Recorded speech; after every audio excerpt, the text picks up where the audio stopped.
Okay, we're going to get started now. Please note that we are in our 35th year of service. We celebrated our anniversary last week. And I'm going to turn it over to Yvette, who's going to be our moderator for today. Good morning, everyone. I'm Yvette Menard, and I'm your moderator. Now I'd like to introduce Greg Washington, which I think most everyone knows. He's the president and fearless leader of PUMC. He's been spearheading most of our work for 9-10 years now on this search engine optimization and driving us a little bit crazy, but he's the man. He knows all about search engine optimization. So I present to you Greg Washington. Thank you very much for that very nice introduction, Yvette. I'd like to just say to everyone that's on the other end of the phone, Happy Easter for those of you that are celebrating Easter. We've got a fact-filled session for you. The ultimate goal is to give you information you can use that is not hocus-pocus and not filled with a lot of jargon that's hard to understand. So in doing that, you were all given some homework. And that homework was to go over some terms and phrases that are commonly thrown around and are also commonly, we have found, misunderstood. So what I'd like to do is kind of go back and kind of hit about 10 or 12 of those phrases and terms that we will be using, kind of debunk them right now so that we can then have a session that really makes a lot of sense to everyone. So what I'm doing is I'm showing you some phrases that maybe you've heard before, maybe you've not understood what they've meant. I'm going to try to give them one more dimension beyond those that you've read. A landing page. First item. Let's just take a landing page as an example. A landing page is really nothing more than any page on your site that is found when the search process takes place. Search engine result page. All of us, we at PUMC says, you know, internet marketing is no different from any other type of marketing. Internet marketing should be done with a plan, a strategy. But there's this business of these terms and these concepts and so forth. So what we want to do in terms of the tactics of solving this problem, debunking this whole SEO process, there's some key thoughts that make this whole thing work. We want to cover those. We want to, at another part of this presentation, show you what you can do as the user of your internet service provider, what you can do to enhance and get even better results than they would get on their own. And then we want to spend some time talking about the bottom line, and that bottom line is creating email transactions and calls and responses. I mean, that really is where this whole system makes sense. And then, because of analytics now, okay? Concept one. Google is king. Google governs the entire process. In the old days meaning like just a few years ago, there was Ask Jeeves, there was MSN, but today Google is the dominant player in this whole proposition. Now you might say, well, Greg, who told you that? Where'd you get that information from? Well, let's take a look at historically what's happened. There's an organization called Nielsen, and Nielsen basically rates all media and how it's used. If you notice in this chart here on the left, in 2006, Google represented just under 50% of all the searches done on the internet, of those 1 trillion indexed web pages.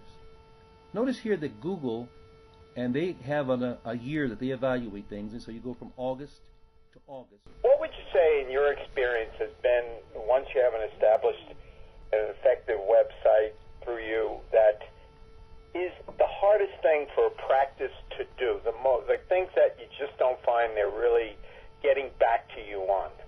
That's a great question.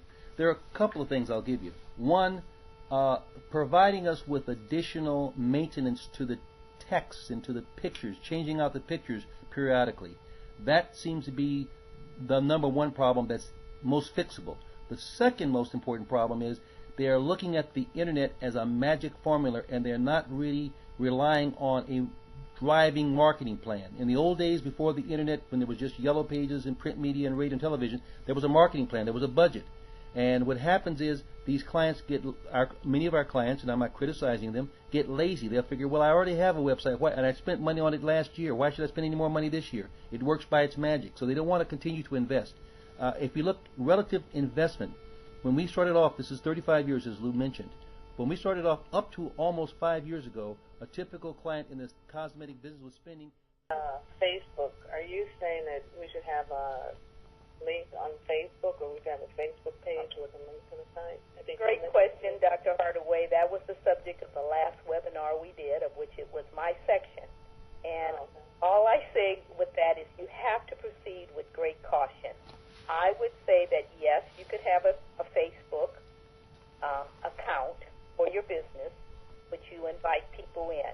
But it has to be monitored daily, because it's a social networking site, meaning that people expect posting, and then you need to review what people are posting.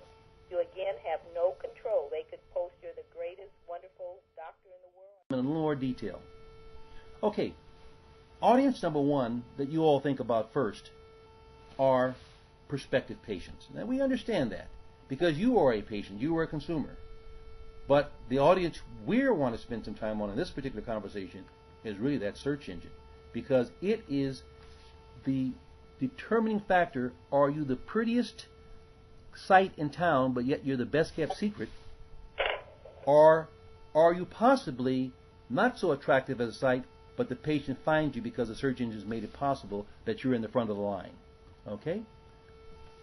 The prospective patient. Let's get that out of the way, because I think the prospective patient has certain wants, desires, hopes, and dreams. And I think we all naturally tend to want to really try to do the best possible job for that prospective patient. So let's take a look at what the prospective patient is looking for.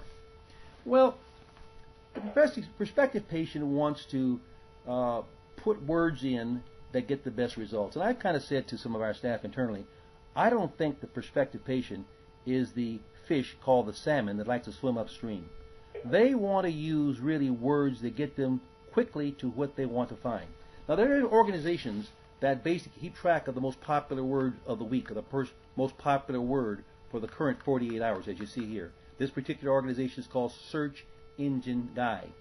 Now here's the kind of thing that's kind of sobering, and I want you to kind of focus on. So you want to ensure that the words that you're using on your website are the most popular. Lou, you want to make a comment on this particular? Okay.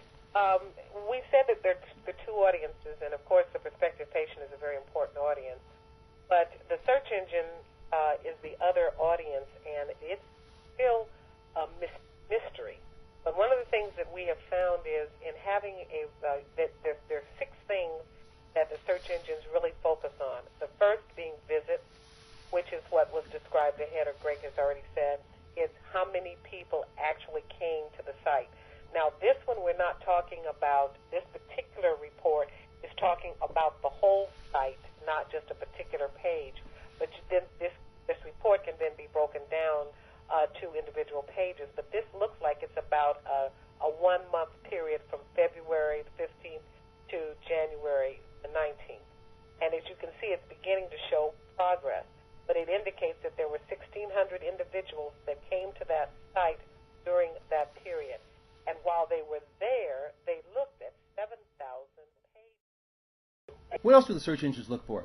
Well, they're looking for, and this is a very important concept here, they're looking for the depth of the content and the relevance of the content, starting, by the way, with the URL. Now, this portion of the address is the new URL. And this portion of the address is what is important. Now again, this can be called the URL, but this entire piece is called an address. So starting there, it's beginning to examine, as a librarian, where am I going to put this page? And once it gets there, it says, how important is this page? Does it have links to other dominant pages external to the site? Are there links to pages that are on the site? How long are people staying on those related pages, both the external? Okay. I did get an internet unmute their conference calling. A question, Greg, regarding .net, .com. Is there any difference differentiation in the indexing, mitering?